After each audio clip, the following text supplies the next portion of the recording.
जय शिवधारा, जय जय शिवधारा, जय जय शिवधारा। संसार हो या आध्यात्मिकता हो या फिर दुनियादारी का कोई भी क्षेत्र, कोई भी फील्ड क्यों ना हो,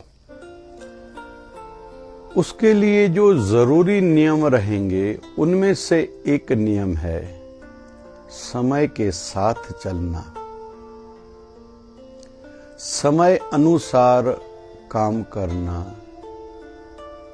परिस्थितियों के अनुसार खुद को ढालना, वातावरण से तालमेल बिठाना। कहीं कहीं वातावरण है आध्यात्मिकता वाला तो बहुत लोग वहां दुनियादारी की बातें करते हैं। कहीं कहीं दुनियादारी का वातावरण है तो बहुत लोग फिर एक्स्ट्रा आध्यात्मिकता का माहौल बनाने का प्रयास करते हैं। करना चाहिए, लेकिन फिर भी परिस्थितियां, व्यक्ति स्थान का अलग तो एक अपना महत्व रहता ही है और रहना भी चाहिए। घर में हैं तो वैसा बने, सहज बने, सुलभ बने, अपनापन वाला हो, सबके साथ हम लोग मिले हुए हैं, अपने ही हैं, यह भावना हो। फिर थोड़ी कहीं ऑफिस में हैं, स्कूल कॉलेज में हैं, बाजार में हैं, तो थोड़ा सीधी बात है, लिमिटेशंस को ध्यान में रखना पड़ेगा। तो जितना इन बातों को जो ध्यान में रखता जाएगा वो सफल सक्सेस होता जाएगा। जिन्होंने समय का ध्यान नहीं रखा, जो जहां करना चाहिए था नहीं करा, और जो जहां नहीं करना चाहिए था करा, उसको दुष्परिणाम तो भुगतने ही पड़ेंगे। हम लोग महाभारत के एक पात्र को लेते हैं, भीष्म पितामह जी, जिनका वर्णन श्रीमद् भागवत महापुराण में भी आता है। इच्छा मृत्युधारी है, जब चाहे तब प्राण छूटेंगे। साथ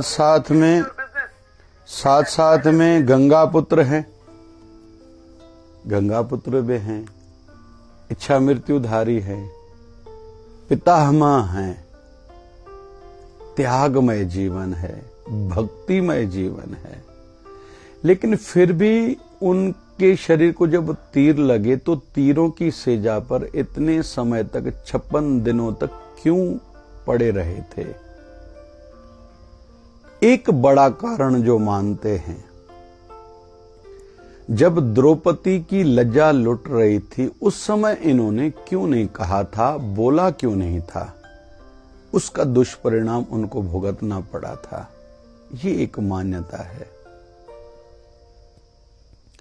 जब भगवान श्री कृष्ण महाभारत की युद्ध समापन के उपरांत कुछ दिनों के बाद जब जाना चाहते हैं द्वारका, तो पांचों पांडवों, छठवीं द्रौपदी, सातवीं मां कुंती को बुला के कहने लगे कि जिनको जो मांगना है मांगिए मुझ से। फिर उसके बाद कहते हैं मुझे चलना है भीष्म पितामह की ओर। मतलब अंतिम क्षणों में भगवान श्री कृष्ण ने उनको दर्शन भी दिया।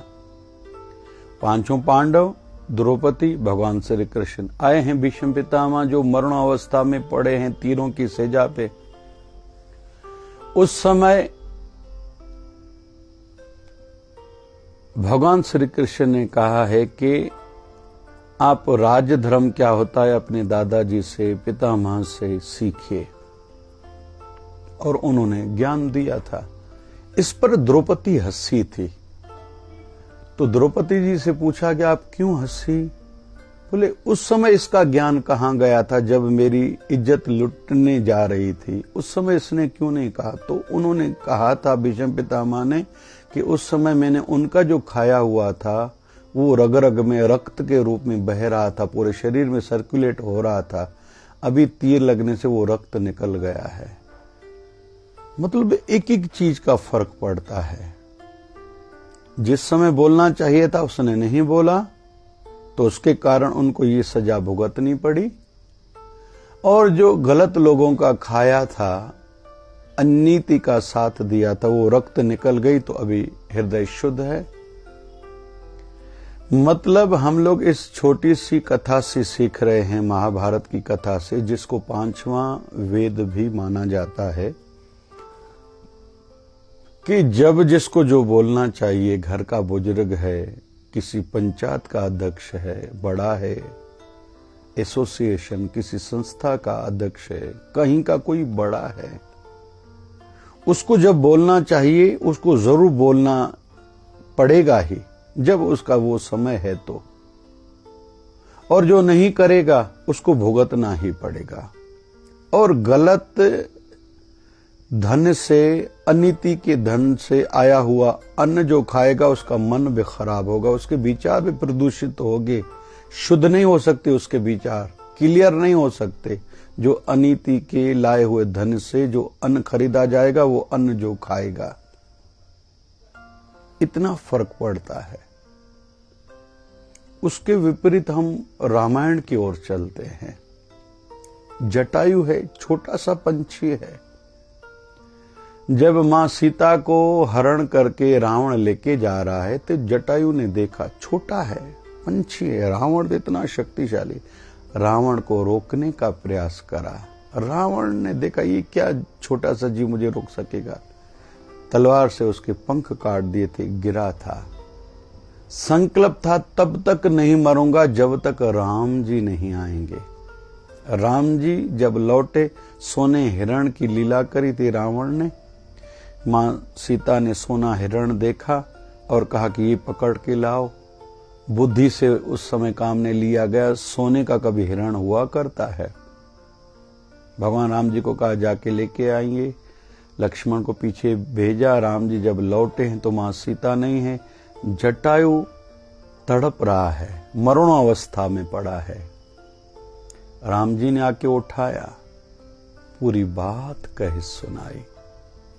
आंखों में पानी है, राम जी ने अपनी गोदी में उठाया है, आंखों में पानी है। मैंने प्रयास करा कि मैं रावण को रोक पाऊं, लेकिन वो ज्यादा शक्तिशाली था, लेकिन प्रयास करा। आंखों से पानी बह रहा है। राम जी जटायु की ओर देख रहे हैं, जटायु राम जी की ओर देख रहे हैं। आंखों ही आंखों में राम जी को कहता, मैंने प्रयास करा। राम जी ने उसकी वो सेवा स्वीकारी, भली काम नहीं हुआ, रावण को रोक नहीं पाया है जटायु, लेकिन राम जी ने उसकी वो सेवा स्वीकारी है। और आंखों ही आंखों में एक दूसरे को देख रहे हैं। और ऐसे ही उसकी मृत्यु राम जी के हाथों हुई है, हाथों में हुई है, गोदी में हुई है। ऐसी सदगति तो भगवान श्री राम जी के पिता राजा दशरथ को भी प्राप्त नहीं हुई थी। लेकिन जब काम करना चाहिए था, जो मतलब रावण को रोकने का उसने करा, उसका फल रूप ये हुआ, उसकी मृत्यु राम जी के हाथों में हुई है। कहने का तात्पर्य ये है कि जिसको जब जो करना चाहिए, जो करता है, उसकी सदगति होती है, उसका नाम इतिहास में सुनहरी गोल्डन अक्षरों में लिखा जाता है। इसलिए हम भी जीवन में तरक्की, उन्नति चाहते हैं, आध्यात्मिक उन्नति चाहते हैं, आशीर्वादें चाहते हैं, पहले विवेक की आंखें खुली हुई हो। इस समय मेरा दायित्व क्या बनता है, इस समय मुझे क्या करना चाहिए, फुर्सत मिली है तो कौन से रुके हुए आध्यात्मिक कार्य या पारिवारिक कार्य या धर्म के, समाज के, राष्ट्र के लिए जो काम मुझे करने जरूरी चाहिए वो करूं। अभी बचपन आ गया, अभी मैच्योरिटी वाली बातें करूं। स्टूडेंट्स को मैं अक्सर कहता हूं, जब पढ़ाई शुरू हो नए स्टैंडर्ड की, उस समय आप पढ़ते जाओ, डिटेल में जाते जाओ। एग्जाम के दिनों में बहुत ज्यादा जो हार्ड है उसको छोड़ के बाकी सब पढ़ो, लेकिन छुट्टियों के दिनों में जो आपको नहीं समझ में आया था उसको फिर गहरे चिंतन से, पीस ऑफ माइंड से पढ़ो, और आगे वो जीवन में आपको काम आएगा। केवल रट्टा लगा के, नकल करके पढ़ाई की नहीं की, पास कर लिया, ये बड़ा विषय नहीं है, लेकिन जीवन के किसी न किसी मोड़ पर आपको कठिनाई होगी ही। तो जब जो करना चाहिए हर किसी को करना ही चाहिए, ये खुद ही हर किसी को निश्चित करना रहता है। हमारे सदगुरुदेव भगवान 1008 सदगुरु स्वामी शिव भजन जी महाराज, भीड़ रहती थी 11 बजे से लेके सवेरे 12:30 बजे तक लोगों को टाइम देते थे। जिनको कुछ समस्या है समाधान है तो बैठते थे। इधर कोई व्यक्ति किसी ने दुख बताया, हम छोटे रहते थे, बोलते जाते इसको ये उपाय लिखो, बाद में ये दे देना। लेकिन बाबा जी अपने हाथों से चटनी बनाते थे फूदने की, हरे धनिया की, कि मेरे जो जितने भक्त आए उनको भोजन में वो मिले। मतलब ये वाली सेवा भी करी, जिसकी जो समस्या है उसको समाधान भी बताया, साथ साथ में अपने हाथों से चटनी भी बनाते थे अपने भक्तों के लिए।